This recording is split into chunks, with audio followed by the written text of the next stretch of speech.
तो क्या हाल है दोस्तों, फीफा वर्ल्ड कप के सेमीफाइनल्स आर हियर और मुझे समझ नहीं आ रहा कैसे बोलूं, लेकिन 31 days of FIFA world cup is over.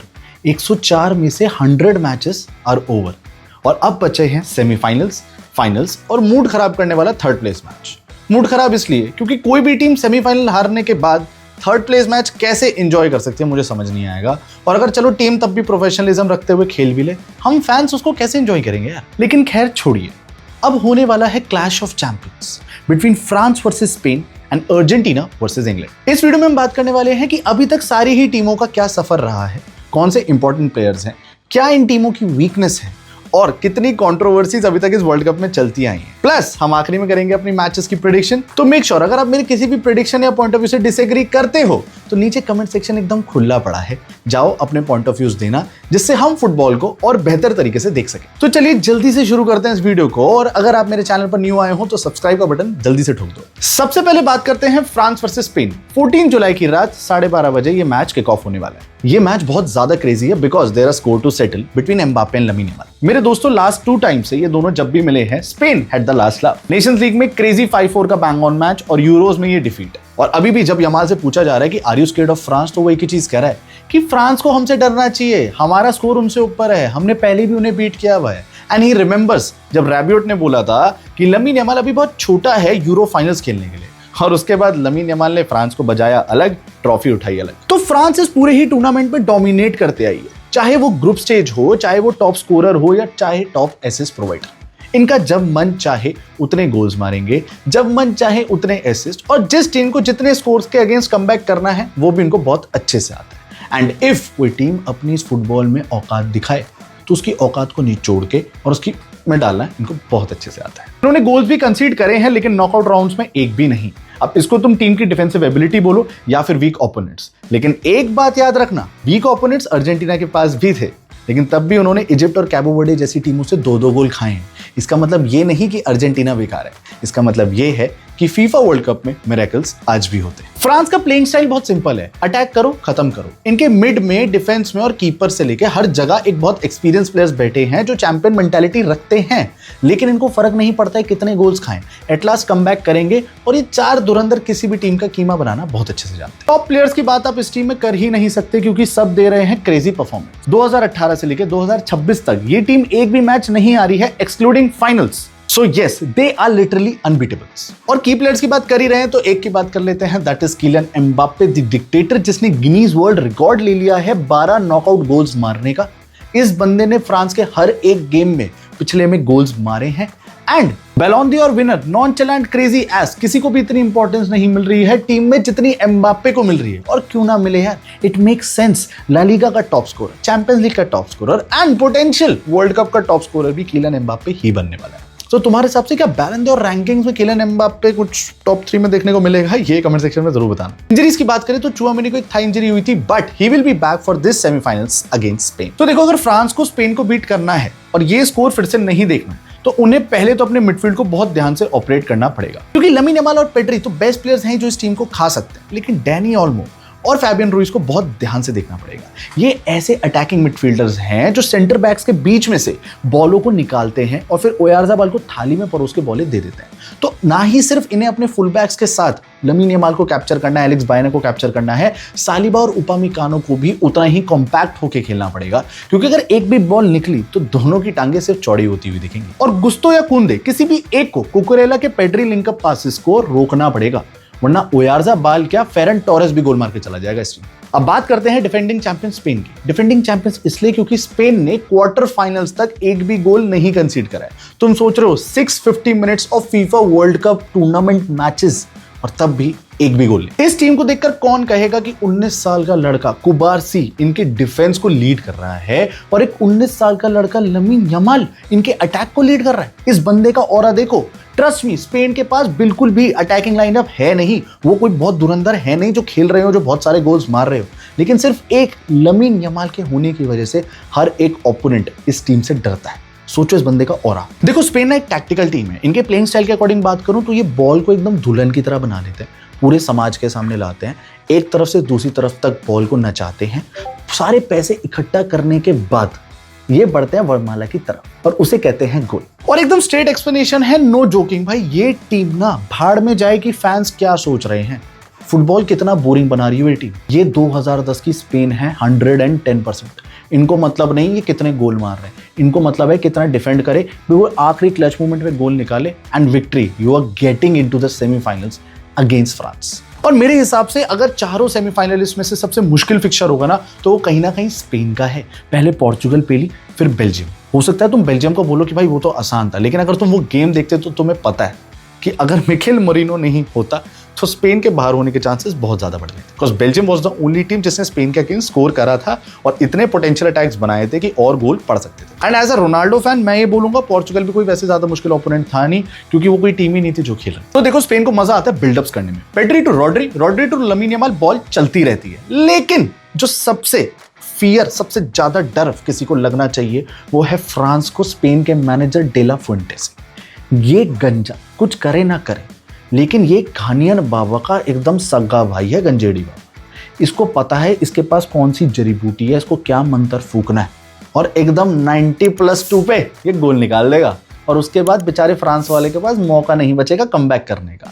तो फ्रांस को अगर स्पेन से जीतना है तो उनको पहले ही 90 मिनट के अंदर ही 2-3 गोल से ज्यादा मारने पड़ेंगे, स्कोर लाइन बड़ी करनी पड़ेगी, वरना इसका बैंड बच सकता है। और देखो की प्लेयर्स की बात करूंगा तो तुम्हारे दिमाग में बहुत लाजमी है कि आएगा पेड्री का नाम, लमीन यमाल का नाम, एलेक्स बाइना का नाम, फेरन टोरेस का नहीं।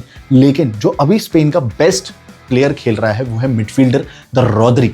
हाँ, नो डाउट ये बैलोन डोर वॉश प्लेयर है, बहुत इनकंसिस्टेंट है, मैनचेस्टर सिटी में इंजरीज की वजह से बहुत पीछे रह गया। लेकिन इस फीफा वर्ल्ड कप में सबसे ज्यादा break in the lines passes डाली हैं 62, जो 2014 में टोनी क्रूज का वर्ल्ड रिकॉर्ड था ब्राजील फीफा वर्ल्ड कप के अंदर, वो अब रॉड्री हिट कर रहा है। और अभी सेमीफाइनल्स के अंदर वो और पासेस निकालने वाला है, तो ये रिकॉर्ड तो वो तोड़ देगा।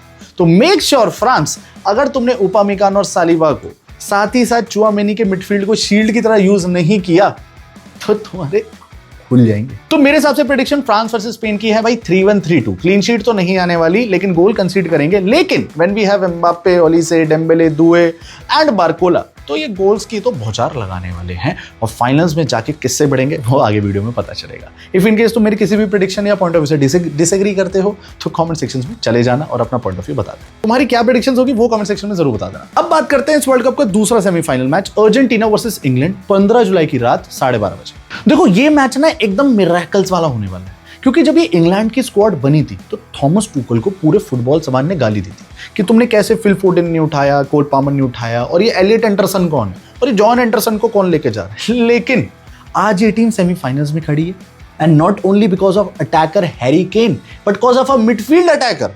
पता नहीं वो तो सब कुछ ही कर सकता है भाई, जूड बेलिंगहम। और दूसरी तरफ है अर्जेंटीना, इसके प्लेइंग स्टाइल, वीकनेसेस, सब कुछ में मुझे एक ही पता चलता है कि इनको कुछ नहीं आता। इस टाइम ये वर्ल्ड कप पे बस एक ही बंदे की वजह से चल रहे हैं, और उसका नाम है फुटबॉल का बादशाह लायनल मेसी। और लायनल स्कैलोनी जो इनके मैनेजर है, वो हर एक मैच के बाद एकदम स्ट्रेस में चले जाते हैं, फुल डिप्रेशन में, कि भाई ये मेरी टीम कैसे सरवाइव कर रही है, ये 70 मिनट के बाद क्यों खेलना शुरू कर रहे हैं, अरे इनको समझ क्यों नहीं आ रहा कि फुटबॉल खेलने आए हो, तुम्हें पता ही नहीं है किसको पास डालना है, तुम्हें पता नहीं है क्या अटैक करना है। तो सबसे पहले बात करेंगे इंग्लैंड की। ये काफी डायरेक्ट फुटबॉल खेलते हैं, डिफेंस के टाइम ये फुल प्रेसिंग करते हैं, बॉल जीतते हैं, एकदम ट्रांजिशन करेंगे और ले गोल। नॉकआउट स्टेजेस के अंदर मेक्सिको, नॉर्वे के अगेंस्ट जितने भी इंग्लैंड ने गोल मारे हैं वो सारे ही काउंटर पर हैं। इनकी एक ही स्ट्रैटेजी है, मिडफील्डर्स पे प्रेस करो, बॉल जीतो, जो पूरी टीम डिस्पोजेस हो चुकी है, अनबैलेंस्ड है, उन पर काउंटर मारो और गोल्स निकालो। थॉमस टुकल ने बेलिंगहम को नंबर 10 रखा हुआ है, जिससे उसको फ्रीडम मिलती है और वो हैरी केन से भी ऊपर चढ़ के गोल्स मार रहा है। अगेंस्ट अर्जेंटीना अगर इंग्लैंड यही प्लान के साथ आती है तो पहले ही 45 मिनट्स में इस गेम को खत्म किया जा सकता है, क्योंकि ये वो अर्जेंटीना है जो कैबो वर्डे इजिप्ट से गोल्स खा रही है भर भर के, स्विट्जरलैंड से जीत रही है एक्स्ट्रा टाइम पर। तो अगर इंग्लैंड अपने प्लान के अकॉर्डिंग रहे और इनके मिडफील्डर्स जो अभी बहुत ज्यादा फॉर्म में नहीं चल रहे हैं उनको डिस्पोजेस कर दे, तो काउंटर्स पे गोल मारना बहुत इजी रहेगा, बस क्लिनिकल फिनिशिंग की रिक्वायरमेंट है। की प्लेयर्स की बात करें तो सबसे पहले आते हैं जूड बेलिंगहम। 6 मैचेस में 7 का जी, most successful dribbles in a team, second most successful tackles, और सबसे ज्यादा चांसेस भी यही क्रिएट करता है। ये एक ऐसा कंप्लीट मिडफील्डर है जो तुम्हें defensive work rate, attacking work rate, goals, assist, हर पोजीशन पे दिखने वाला पूरे ग्राउंड में हर जगह मिल सकता है। तो इसने जो डिबेट्स पर मुद्दा है वो मैं कहूंगा that is a brutal end to any other player career including Pedri for now. Second है हैरी केन। इस बंदे का भी 7 का जी है, लेकिन इसके स्टैट्स के बारे में ज्यादा बात नहीं करूंगा, ये बंदा ऐसा वर्क रेट प्रोवाइड करता है एज अ स्ट्राइकर, हमें लगता है फाइनल थर्ड में ही ये अटैकर घूमता रहेगा और क्यों ये डिफेंसिव पीछे आए। एम्बापे विनी भी तो यही लॉजिक के साथ रियल मैड्रिड में खेल रहे थे, लेकिन हैरी केन तुम्हें अपने डी बॉक्स में भी दिखेगा, दूसरे के डी बॉक्स में भी दिखेगा, बीच में मिडफील्ड में आके ड्रॉप करता है, विंगर्स के लिए बॉल बनाता है और ऐसी नॉर्मल बॉल ही नहीं जो लॉब पास होती हो, क्रेजी ग्राउंड टचेस बॉल बनाता है। तो इस वजह से जूड बेलिंगम इसके आगे खेल पाता है और गोल्स निकाल पाता है। पूरी टीम हैरी केन के लिए ड्रॉप कर जाती है और जूड बेलिंगम अपना रास्ता साफ कर देता है। अब तीसरा वो बंदा है जिसको बहुत लोगों ने ओवरहाइप्ड बोला कि इंग्लैंड की स्क्वाड में ना डिजर्व नहीं करता ना, कहां से आ गया भाई ये। लेकिन मैनचेस्टर सिटी ने इसी प्लेयर को 150 मिलियन में ऑलरेडी वर्ल्ड कप के बीच में ही मेडिकल टेस्ट करा के खरीद लिया है और इसका नाम है Elliot Anderson. As a midfielder this guy is crazy. Most successful tackles अभी तक इसके, third most accurate passes in the team इसके,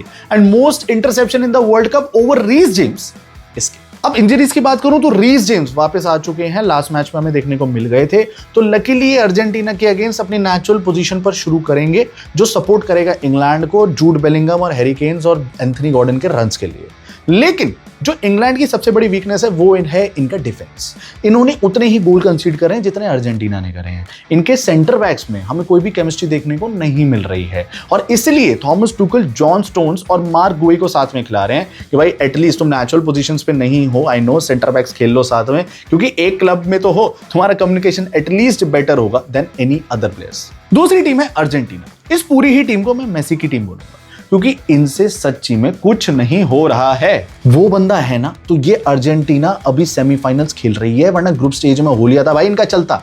और ये और इंग्लैंड एक ही थाली के चट्टे बट्टे हैं, एग्जैक्ट एक ही अमाउंट के गोल्स कंसीड करे हैं पूरे वर्ल्ड कप कैंपेन के अंदर। और अब मैं तुम्हें बताऊंगा 3 ऐसी चीजें जो अर्जेंटीना को इंग्लैंड से अलग बनाती है। सबसे पहली चीज है अर्जेंटीना को 70 मिनट तक फुटबॉल खेलना पसंद नहीं है। ये अपने फैंस जो टिकट खरीद के आए हैं उनको पूरा रोमांचक आखिरी तक देते हैं। समटाइम्स हार्ट फेल भी हो सकता है, तो मेक श्योर आप जब ये मैच देखने जाओ आराम से जाना। ये 70 मिनट तक फुटबॉल खेलना भूल जाते हैं और आखिरी के 20 मिनट में इनको याद आता है कि अरे हमें तो कमबैक भी करना पड़ेगा, और अगर कमबैक नहीं हो पाता है, ड्रॉ तक हो जाता है, तो कोई नहीं, एक्स्ट्रा टाइम में खेल लेंगे।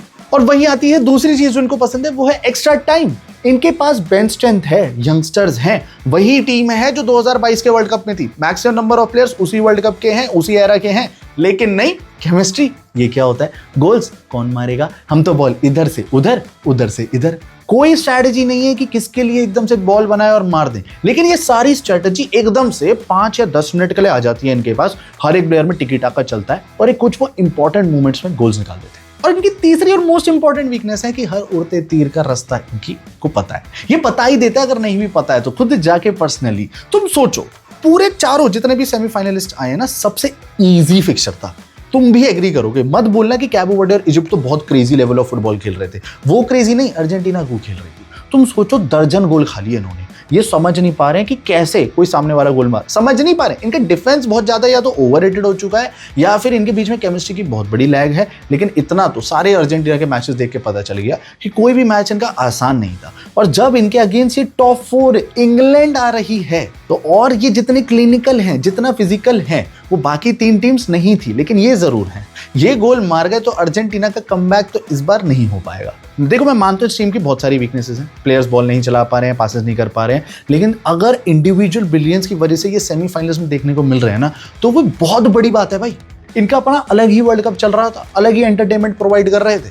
लेकिन जब वो 5-10 मूवमेंट्स जो ये निकालते हैं पूरे मैच के अंदर, उसमें से जो ये क्रेजी गोल्स निकालते हैं, कम बैक निकाल लेते हैं, 3-2 मार रहे हैं, फैंस पागल हो रहे हैं सुबह अपनी नींद खराब कर करके, वहां पर देखने को मिल रहा है कि इस अर्जेंटीना का क्रेज क्या है। पूरा अर्जेंटीना का क्राउड इस मेसी के लिए पागल है। And I don't really find a reason कि आफ्टर दिस वर्ल्ड कप अगर मेसी रिटायर होता है तो क्या तुम अर्जेंटीना को सपोर्ट कर पाओगे? किस प्लेयर की वजह से सपोर्ट करोगे? कौन कैरी करेगा इन्हें? या तो इनके लिए बहुत मुश्किल जॉब होने वाली है, या फिर ये सारे यंगस्टर्स फिर से अच्छी केमिस्ट्री बना के अपना बढ़िया फुटबॉल का प्रदर्शन करें। की प्लेयर्स की बात करें तो सिर्फ एक ही है, Messi, top scorer of world cup entire football history, and 39 की उम्र में वही क्रेजी फुटबॉल खेल के आज बच्चों को बता रहा है कि बाप कौन होता है। इफ इंग्लैंड को किसी भी छोटे मोटे रीजन से इस अर्जेंटीना से जीतना है तो मेसी पे 2 बंदे लगाने पड़ेंगे, वरना भूल जाओ, वही यूरो का चोक होगा, वही पुराने फीफा वर्ल्ड कप्स की चोक कैंपेन करते हुए चले जाओ। My prediction for this match is England जीतेगी अर्जेंटीना से 3-2। कमबैक इस बार इंग्लैंड का होगा, क्योंकि मैं वैसे तो एम्बापे वर्सेस जूड बेलिंगम कहीं ना कहीं देखना चाहता हूं, लेकिन जो दिल चाहता है ना, वो है Mbappe versus Messi, France versus Argentina, जो बहुत पॉसिबल है, but still I will go with England will win. पर तुम्हें क्या लगता है, क्या हमें फिर से Mbappe versus Messi revenge match देखने को मिलेगा या Messi back to back world cup champions उठाएगा?